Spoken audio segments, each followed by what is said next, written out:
जय श्री कृष्ण। राधे राधे दोस्तों। आज मैं आप लोगों को लड्डू गोपाल की बहुत ही मार्मिक, आश्चर्यजनक, बिल्कुल सत्य लीला कथा सुनाऊंगी, जिसे सुनकर आप सभी आश्चर्यचकित हो जाओगे। बाल गोपाल की अद्भुत लीला को जानकर आपके रोंगटे खड़े हो जाएंगे और साथ ही साथ लड्डू गोपाल के साथ घटी इस अत्यंत दुखदायी घटना को जानकर आपकी आंखें नम हो जाएंगी। दोस्तों, वीडियो को अंत तक पूरा अवश्य श्रवण कीजिएगा, तभी आप लोग आज की इस लीला कथा को संपूर्ण रूप से समझ पाओगे। दोस्तों, आज की यह लीला कथा हमारे साथ शेयर की है पश्चिम बंगाल के बर्धमान में रहने वाली माधुरी घोष जी ने। माधुरी जी हमसे कहती हैं, मेरी शादी को 10 साल हो गए हैं। शादी से पहले मैंने अपने मायके में मेरी मम्मी और दादी को पूजा पाठ करते देखा है, पर मेरे मायके में लड्डू गोपाल विराजित नहीं थे। घर के मंदिर में सभी देवी देवताओं के चित्रपट थे जिनकी पूजा की जाती थी। शादी के बाद जब मैं अपने ससुराल आई तो मेरे ससुराल में मेरी सासू माँ पूजा पाठ करती थी, पर मेरे ससुराल में भी लड्डू गोपाल विराजित नहीं थे। और सच कहूँ तो मुझे लड्डू गोपाल की सेवा के बारे में ज्यादा जानकारी नहीं थी, न ही मेरे मन में कभी लड्डू गोपाल की सेवा का भाव था। मतलब मैंने कभी सोचा भी नहीं था कि मैं कभी लड्डू गोपाल की सेवा करूंगी।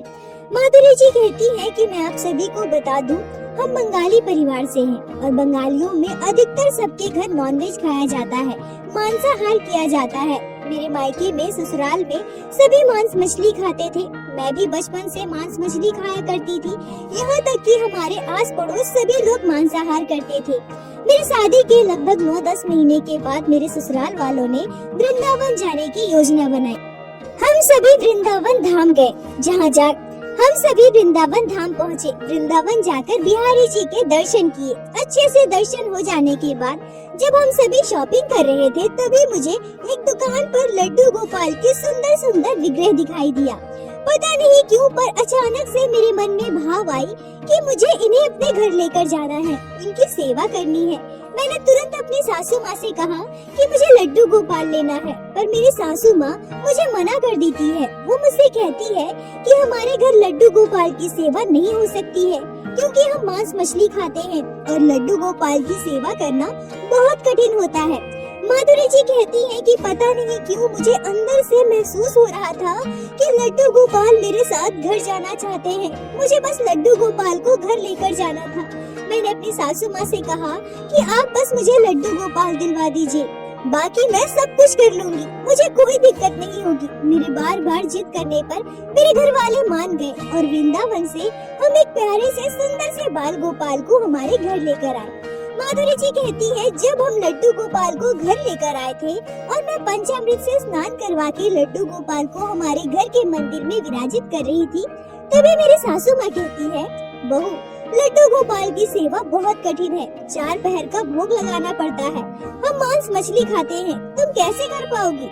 माधुरी जी कहती है कि जैसा मैंने आप सभी को बताया, लड्डू गोपाल के प्रति मेरे मन में श्रद्धा भाव उतनी ज्यादा नहीं थी, न ही मैंने कभी सोचा था कि मैं कभी लड्डू गोपाल की सेवा करूंगी। पर सच कहूँ तो जिस दिन मैं बिहारी जी के मंदिर के बाहर लड्डू गोपाल को देखी थी, उसी दिन मेरे मन में मेरे नटखट कान्हा के लिए श्रद्धा भाव आ गई थी। लड्डू गोपाल से एक अलग सा लगाव हो गया था। लड्डू गोपाल से मैं प्रेम करने लगी थी। हाँ, मेरे घर में मांस मछली बनता था, हम सभी मांस मछली भी खाते थे। पर सुबह मैं जल्दी घर के काम करके स्नान कर लेती थी, फिर लड्डू गोपाल का स्नान श्रृंगार करती थी, उन्हें भोग लगाती थी। दोपहर को कपड़े बदलकर स्वच्छ वस्त्र पहनकर मैं लड्डू गोपाल को भोग लगाती थी। फिर शाम को कपड़े बदलकर स्वच्छ वस्त्र पहनकर मैं दिया बाती करती थी, बाल गोपाल को भोग लगाती थी। फिर रात को मैं फिर से कपड़े बदलती थी, स्वच्छ वस्त्र पहनती थी और लड्डू गोपाल को भोग लगाती थी, उन्हें सुलाती थी। यह मेरा प्रतिदिन का दिनचर्या बन गया था। यह सब इतना आसान नहीं था, प्रतिदिन 4 से 5 बार कपड़े बदलना। पर फिर भी वो कहते हैं ना, अगर आपके मन में लड्डू गोपाल के लिए प्रेम हो तो आप कुछ भी कर सकते हैं, फिर आपको कान्हा की सेवा में कोई दिक्कतें नहीं आएगी। ऐसे ही समय बीत रहा था, महीनों बीत गए लड्डू गोपाल की सेवा करते हुए। बिल्कुल इसी पद्धति से हमारे घर में लड्डू गोपाल की सेवा हो रही थी। पर क्योंकि हमारे घर मांस मछली बनता था, हम सभी मांस मछली खाते थे, इसलिए मैं अपने घर के किचन का बना हुआ कोई भी खाना लड्डू गोपाल को भोग नहीं लगाती थी। मैं बाहर से फल मिठाई लेकर आती थी और उसी का भोग प्रत्येक दिन अपने कान्हा को लगाती थी। लड्डू गोपाल की कृपा से मेरी बेटी का जन्म हुआ। 3 पीढ़ियों से हमारे घर में कोई बेटी नहीं थी। मेरी बेटी के जन्म के बाद मेरे ससुराल में सभी खुश हो गए थे। समय बीतता रहा, लड्डू गोपाल की सेवा निरंतर इसी पद्धति से मैं करती रही। तभी एक रिश्तेदार हमारे घर आई जिनके घर लड्डू गोपाल विराजित थे, पर वो लड्डू गोपाल की सेवा नहीं करती थी। उनकी जेठानी लड्डू गोपाल की सेवा करती थी। हमारे घर जब उन्होंने मांस मछली बनते देखा, हम सभी मांस मछली खाते हैं ये देखा, तो वो कहने लगी कि ये क्या, आपके घर मांस मछली बनता है, आप सभी मांस मछली खाते हो, तो फिर लड्डू गोपाल की सेवा कौन करता है? मेरी सासू माँ कहती है कि मेरी बहू करती है। तभी वो तुरंत कहती है, तो फिर आपकी बहू मांस मछली नहीं खाती होगी ना।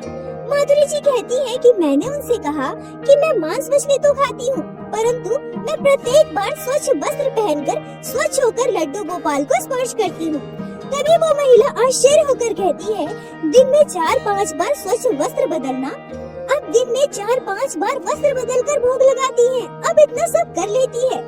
मैंने उनसे कहा कि हाँ मैं करती हूँ ना। वो चुप हो जाती है। दोपहर को हमारे घर चिकन बना था, हम सभी ने चिकन खाया और शाम को फिर से मैं स्वच्छ वस्त्र पहनकर लड्डू गोपाल को भोग लगाने चली गई। तब वो महिला मुझसे कहती है कि ये क्या, आपने दोपहर को चिकन खाया था ना, फिर आप लड्डू गोपाल को स्पर्श कैसे कर सकती हैं? मैंने उनसे कहा कि हाँ मैंने चिकन तो खाया था, पर मैं कपड़े बदली हूँ ना, मैं स्वच्छ होकर स्वच्छ वस्त्र पहनकर फिर लड्डू गोपाल को स्पर्श कर रही हूँ।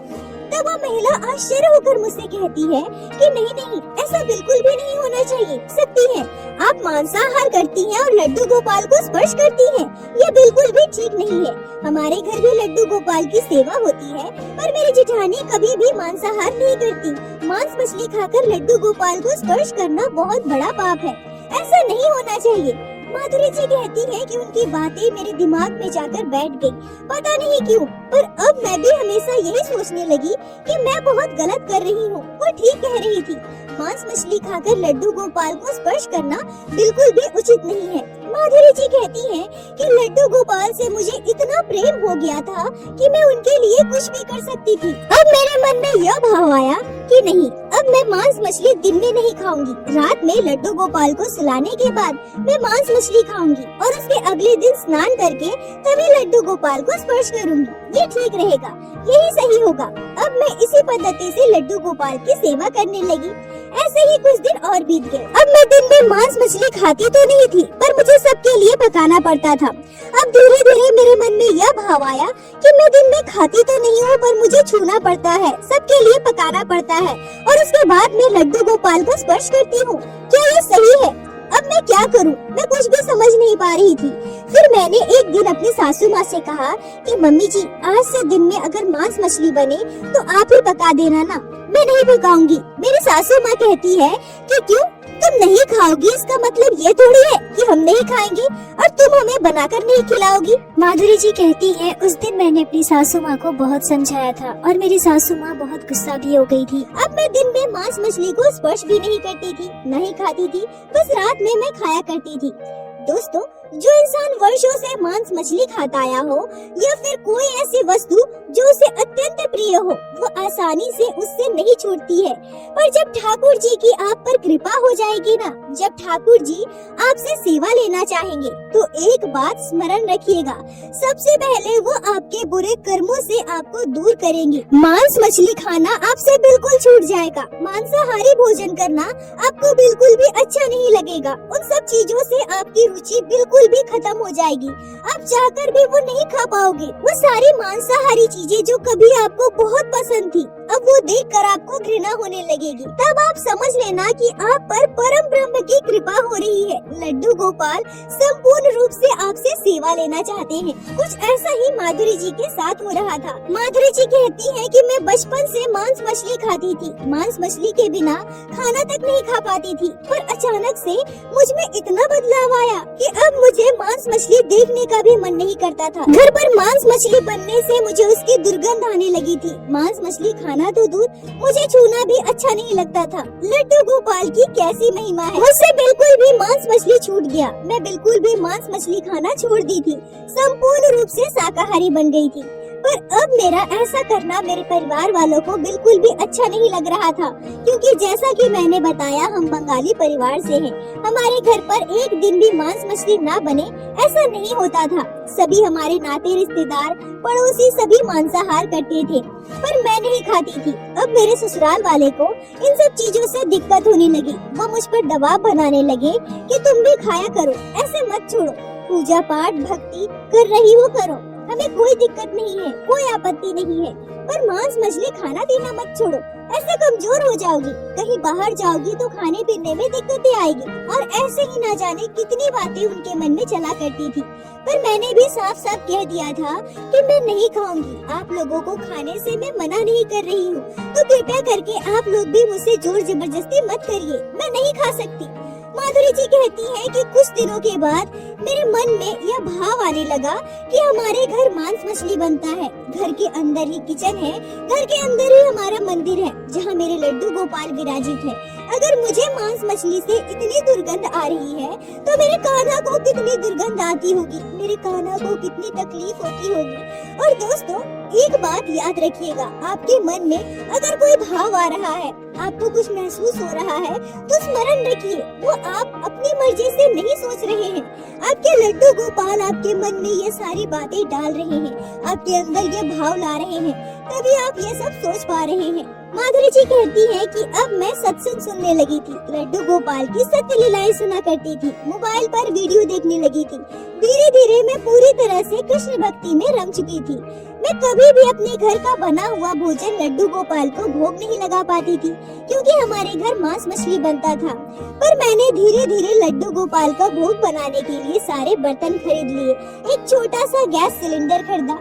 मैं अपने बाल गोपाल के लिए प्रत्येक दिन भोग बनाने लगी और उन्हें भोग लगाने लगी। पर ये सब मेरे ससुराल वालों को बिल्कुल भी अच्छा नहीं लगता था। मेरी सासू माँ कहा करती थी कि मैंने बहुत बड़ी गलती कर दी जो तुम्हें लड्डू गोपाल की सेवा की इजाजत दे दी।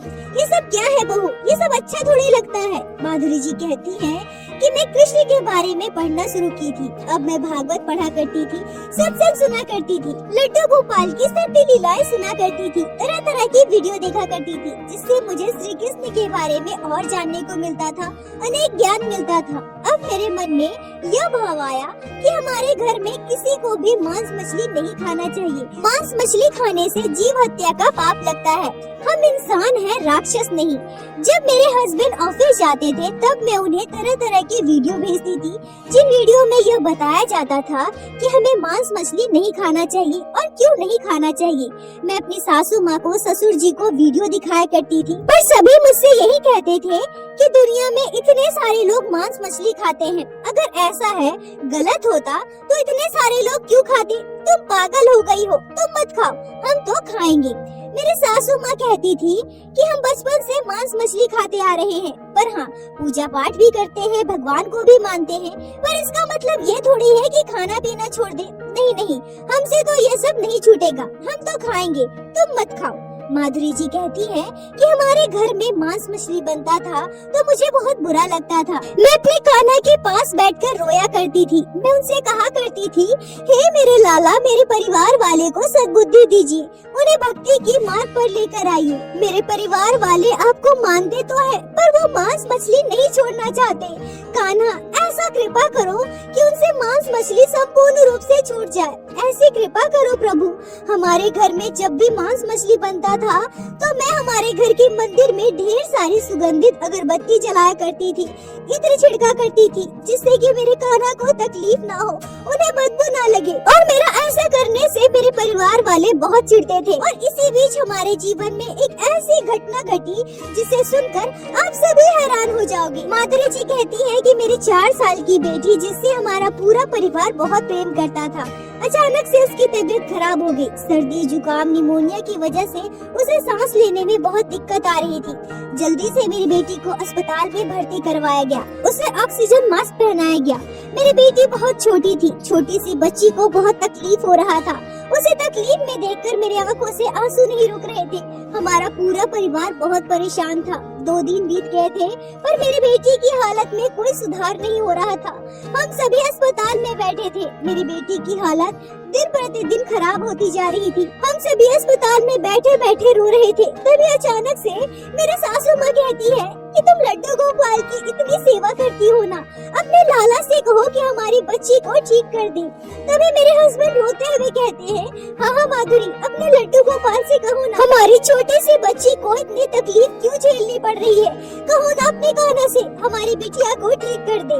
माधुरी जी कहती है कि मैं बहुत रो रही थी। अपनी बेटी को उस हालत में देखकर मुझे बहुत दुख हो रहा था, पर पता नहीं क्यों अचानक से मेरे मुंह से यह बात निकल गई कि नहीं, मेरे कान्हा आपकी नहीं सुनेंगे। वो क्यों सुनेंगे? आपने मेरे कान्हा के लिए मांस मछली खाना नहीं छोड़ा, तब आपके लिए सबसे प्रिय मांसाहारी भोजन था। तब आपने यह नहीं सोचा कि लड्डू गोपाल को मांस मछली की गंध से कितनी तकलीफ हो रही होगी। नहीं सोचा ना आपने? आप लोगों ने मांसाहार करना नहीं छोड़ा, फिर मेरे कान्हा आपकी बात क्यों मानेंगे? सब आपकी गलती की वजह से हो रहा है। माता पिता के पापों का फल बच्चों को भुगतना पड़ता है। शायद इसी वजह से आज हमारी बेटी की यह स्थिति है। माधुरी जी कहती है कि मेरी बात सुनकर सभी स्तब्ध थे। किसी के मुंह से भी कोई आवाज नहीं निकली। दिन भर बीत गए, रात हो गई, पर मेरी बेटी की हालत में बिल्कुल भी सुधार नहीं था। मेरी बेटी को आईसीयू में एडमिट किया गया। अब उसकी हालत और खराब हो गई। रात को हमारा पूरा परिवार, मेरे हस्बैंड, सासू माँ, ससुर जी, मैं सभी अस्पताल में ही थे। सभी रो रहे थे, भगवान से प्रार्थना कर रहे थे, मन्नतें मांग रहे थे। तभी बेंच पर बैठे बैठे हम सभी की आंख लग गई। रात के लगभग 2:30 बजे मेरे हस्बैंड अचानक से रोते हुए मुझे जगाते हैं। माधुरी, माधुरी, उठो उठो। माधुरी जी कहती हैं कि हम सभी उठकर बैठ जाते हैं, घबरा जाते हैं। मैं कहने लगती हूँ कि क्या हुआ, हमारे बच्चे ठीक तो है ना? तभी मेरे हस्बैंड रोते हुए मुझसे जो कहते हैं उसे सुनकर हम सभी बिल्कुल आश्चर्य थे। माधुरी जी कहती हैं कि मेरे हस्बैंड रोते हुए मुझसे कहते हैं, माधुरी, सब मेरी गलती की वजह से हुआ है, सब मेरी भूल की वजह से हुआ है। लड्डू गोपाल हमारे घर विराजित है, स्वयं श्री नारायण। हमने इतना बड़ा पाप कर दिया। लड्डू गोपाल के आगे हम मांस मछली पकाकर खाते रहे। हम अपने जिभा के स्वाद के लिए जीव हत्या करते रहे। तुम्हें पता है माधुरी, अभी मैं एक आश्चर्यजनक सपना देखा हूँ।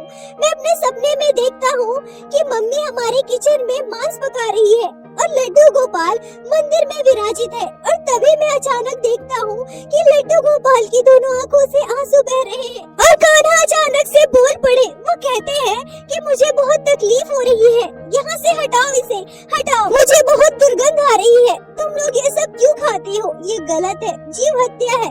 जीव हत्या करना पाप है, मत करो ऐसा, मुझे बहुत तकलीफ होती है। अगर ऐसा करोगे ना तो मैं घर छोड़कर चला जाऊंगा, तुम्हारे घर में नहीं रहूंगा, मैं वृंदावन चला जाऊंगा। मेरे हस्बैंड मुझसे रोते हुए कहते हैं कि मैं लड्डू गोपाल से बहुत कुछ कहना चाहता था। उससे कहना चाहता था कि हमारी बच्ची को ठीक कर दे, हम पर कृपा करे। और तभी मैं देखता हूँ कि लड्डू गोपाल की दोनों आंखों से अश्रुधारा बह रहे हैं। मांस मछली के दुर्गंध से वो व्याकुल हो रहे हैं, उन्हें तकलीफ हो रही है। और कन्हैया मुझसे बार बार कह रहे हैं, अगर ऐसा करोगे ना तो मैं वृंदावन चला जाऊंगा, तुम्हारे घर को हमेशा के लिए छोड़ दूंगा।